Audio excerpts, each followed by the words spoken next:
kabulastugan, hindi malilimutan ang asaran na merong pikunan, lalo na rin ang unang niligawan, unang kabiguan.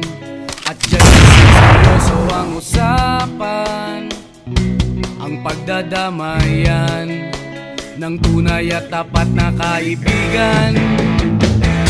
Kung mga buwan, kaibigan, namang maaasahan. Oh, di na tayo pabata, edad may di nahahalata. Sa mga trip, unti-unti na tayo nagsasawa. Pero kahit ganon, barkadang matatag hanggang sa ngayon.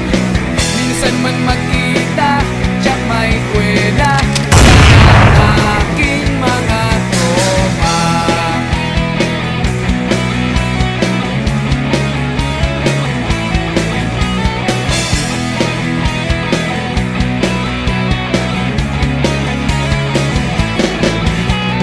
Inuman na pang magdamagan, minsan inaabot pa ng ayaan na kung saan-saan, na para bang walang kinabukasan at kahantungan.